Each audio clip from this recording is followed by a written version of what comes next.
అనా ఓదలటు అయితే సినిమా మనం ఇంకా ఏ సినిమాతో పోల్చుకోవద్దు. ఇంతకు ముందు వచ్చిన ఏ సినిమాలతో మీరు దయ ఉంచి ప్లీజ్ ఒక చంద్రముఖి అవనివ్వండి, ఒక ఇది ఏ రాజమౌళి సినిమా కూడా మీరు దీంతో పోల్చుకోవద్దు. అంత బాగుంది గ్రాఫిక్స్. ఆ తిరుపతి యాక్టింగ్ నిజంగా తిరుపతి అంటే ఎన్ని సినిమాలు చేసాడో ఏమో తెలియదు, కానీ ఈ సినిమాలో అయితే మైండ్ బ్లోయింగ్. అసలు ఆ యాక్టింగ్ ఏంటి, అసలు ఆ సమాధిలో ఉండే యాక్టింగ్ చేస్తూ ఉంటాడు, బయటకు వచ్చి చేస్తూ ఉంటాడు. అసలు దేవుడు లాస్ట్ వరకు గెలడేమో అనుకుంటాం, దేవుడు ఓడిపోతాడేమో సినిమా చూస్తా అనిపిస్తుంది లాస్ట్కి. కానీ లాస్ట్ ఒక్క 2 రీళ్లు ముందు చూపిస్తాడు దేవుడు నిరూపిస్తానికి, అది పరమశివుడు దిగి వచ్చి క్లైమాక్స్ అదిరిపోద్ది. అంటే అప్పుడు మెయిన్ ఏంటి భయ క్లైమాక్స్ కాదా, నువ్వు బాలయ్య సినిమా చూస్తావు, బాలయ్య సినిమా లాస్ట్ ఫైట్ గా గెలిపిస్తుంది తెలిసిన. అంటే క్లైమాక్స్ వరకు ఒక ఎత్తు, క్లైమాక్స్ నుంచి ఆ ఒక్క 2 రీలు అయితే దేవుడు. క్లైమాక్స్ వచ్చి ఒక పావు గంట ఉంది, ఆ పరమశివుడు వస్తాడు. అంటే లాస్ట్ వరకు ఎక్కువ ఆ శుద్ర పూజల గురించి ఎక్కువ చూపించాడు, ఎక్కువ తిరుపతి గురించి సినిమా అంతా. అంటే ఒకవేళ మన తమ్మన్న మధ్యలో వచ్చిందే కానీ ఇది మధ్యలో వస్తుందేమో అంటే ముందు అనుకోలేదు తమ్మన్న వస్తుందని. అంటే ఒక ఇంటర్వ్యూలో ఉందన్న ఒక 2 రోజుల ముందు వస్తుంది, ఇంటర్వ్యూలో అవుతుంది అనగా 2 రోజుల ముందు ఒక అంటే వచ్చిన వెంటనే ఏదైనా చేస్తుందేమో అనుకుంటాం, కానీ తను కూడా ఏం చేయలేదు సినిమాలో. తను కూడా ఓడిపోయినట్టే, లాస్ట్ వరకు ఓడిపోయింది. ఇదేంటో దేవుని కూడా ఓడించేస్తున్నాడు ఏంటి సినిమాని తలెత్తి గోక్కున్నా. దేవుని కూడా కానీ లాస్ట్ ఒక 2 అంటే దేవుని గెలిపించాలని మరి నిజంగా తీసేరేమో, కానీ ఆ దేవుడు పరమశివుడు వచ్చాక అనిపిస్తుంది మనకి, దేవుడు అంటే నిజంగా అది పవర్. అంటే మళ్ళా ఉన్న శక్తి క్షీణించిపోవద్దు, మీలో ఆ పరమశివుడు ఉన్నాడు. ఇన్ని వేల కోట్ల సార్లు ఆ ఓం నమ శివాయ అనుకుంటే ఏదైనా సాధ్యం. మీరు ఈ జన్మలో వెనక జన్మలో చేసిన పుణ్యం కూడా మీకు ఈ జన్మలో కాపాడుదని సినిమా ఓదల్ 2 అయితే నిరూపించింది భయ్య. ఏమండి 3 ఉందండి, లాస్ట్ చూపించాడు. వెయిటింగ్ అండి నిజంగా. 2 ఒక రకంగా ఉంది, 3 ఎలా తీసాడో తెలియదు, కానీ 2 ఒక రకం సంపత్ నందిగా డైరెక్షన్ అయితే సూపర్ అబ్బా, చాలా బాగుందండి. ఏమండి బాగుంది సార్, ఇంకా కంబ్యాక్ అంటే ఏంటండి సూపర్ సార్.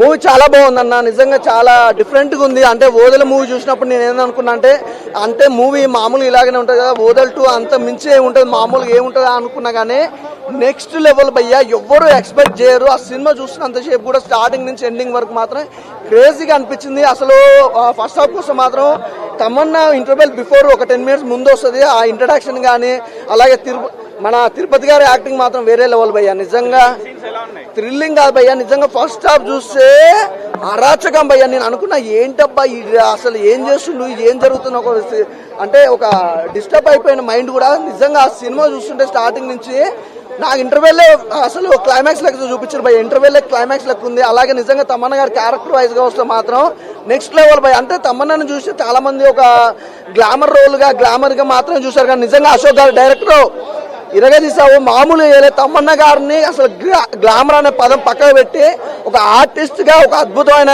క్యారెక్టర్ వైజ్ గా తను మాత్రం డిజైన్ చేయడం అయితే వేరే అన్నా. నువ్వు అసలు ఓదల్ 2 అనే మూవీ అసలు నువ్వు ఎక్స్పెక్ట్ చేయవు. సినిమా థియేటర్కి వెళ్ళినప్పుడు ఇలా ఉంటుందని నువ్వు ఎక్స్పెక్ట్ చేయవు. నిజంగా ఆ విజువల్స్ కానీ ఆ గ్రాఫిక్స్ కానీ నాకు అక్కడక్కడ ఫ్లేవర్ ఎలా అనిపించింది అంటే అరుంధతి సినిమా ఫ్లేవర్ ఉంది కదా, అరుంధతి సినిమాలో పశుపతి మన సోను సూద్ గాక ఎంత అరాచకమో అంతకు మించి ఉంది ఇలా అరాచకం తిరుపతి గారు. అన్న సినిమా డైలాగ్ చెప్పుకోనికి మనం ఏమన్నా అడ్డా, సినిమా ఎలా ఉంది అనేది మనకు ముఖ్యం. అసలు ఆ సినిమాలో చూస్తుంటే విజువలైజేషన్స్ కానీ బ్యాక్గ్రౌండ్ మ్యూజిక్ కానీ వేరే లెవెల్ అనిపించింది. నాకైతే సినిమా చాలా బాగా నచ్చింది భయ్య, సూపర్.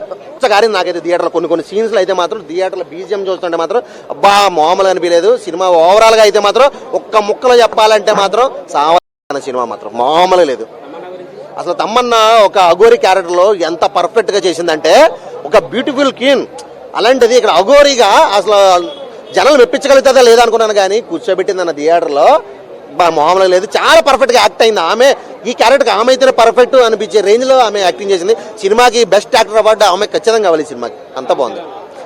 సాంగ్స్ గురించి కాదన్న సబ్జెక్టు, అసలు హర్రర్ సీన్స్ గురించి చెప్తే మాత్రం అది నెక్స్ట్ లెవెల్. సాంగ్స్ గురించి వదిలేసి అన్న బీజిఎం అయితే మాత్రం ఎరగా తీసాడు. అసలు కొన్ని హర్రర్ సీన్స్ లో అయితే మాత్రం కింద నుంచి గుద్దుతుంటే గుండె ఆగిపోద్దేమో అనిపించింది నాకైతే. వచ్చబడింది అన్న థియేటర్లో ఒక్క ముక్కలు చెప్పాలంటే వచ్చబడింది సినిమా చూస్తుంటే. అది అసలు మామూలు లేదు, పిచ్చి పీక్స్. ప్రతి ఒక్కరు కూడా షాక్ లో ఉన్నాడు. ఎందుకంటే ఈ రేంజ్ ఎక్స్పెక్ట్ చేసి రాలేదు. థియేటర్ నుంచి వచ్చేటప్పుడు థియేటర్కి వెళ్ళేటప్పుడు సినిమా బాగుంటుంది చూడొచ్చు అనుకున్నాక థియేటర్ నుంచి బయటకు వచ్చిన తర్వాత అమ్మ ఏం డైరెక్టర్ బాబు సావోదు ఎంగడ్రా థియేటర్లో పెట్టి ఏం సినిమా రా బాబు మామూలుగా లేదు అన్న ఫీలింగ్ అయితే తెప్పించాడు అన్న సినిమా. క్లైమాక్స్ లో మాత్రం అసలు నెక్స్ట్ లెవెల్, అది ఊహించలేదు. కొన్ని మనం రివీల్ చేయకూడదు ఎందుకంటే క్లైమాక్స్ జనాలు చూడాలి కాబట్టి కొన్ని రివీల్ చేయకూడదు. కానీ సినిమా లాస్ట్ క్లైమాక్స్ అయితే మాత్రం అసలు నెక్స్ట్ లెవెల్ అంటే నెక్స్ట్ లెవెల్ తీసిపోయాడు. సినిమా ఓవరాల్ గా ఒక్క సీన్ అనే కాదు ప్రతి సీన్ కూడా హైలైట్ అని చెప్పొచ్చు సినిమాకి. చాలా బాగున్నాయి నిజంగా. కొన్ని డైలాగులు ఉంటాయి అంటే విలనే కాదు తమ్మన్నగా డైలాగులు కూడా చాలా బాగున్నాయి సినిమాలో. ఏది ఇది తక్కువ అది తక్కువ అని లేదన్నా సినిమా ఓవరాల్ గా ఏ టు జెడ్ డైలాగులు కానీ బీజిఎం కానీ అసలు అన్ని క్యారెక్టర్లు కానీ పర్ఫెక్ట్ గా చేశారు. సినిమా మామూలు కాదు, బాక్స్ ఆఫీస్ బదలు కొడుతుంది సినిమా. డెఫినెట్ అవుట్ ఆఫ్ 5 కి 5 ఇచ్చేవచ్చాను సినిమాకి. 6 సినిమా. ఓకే అన్న, థ్యాంక్ యూ.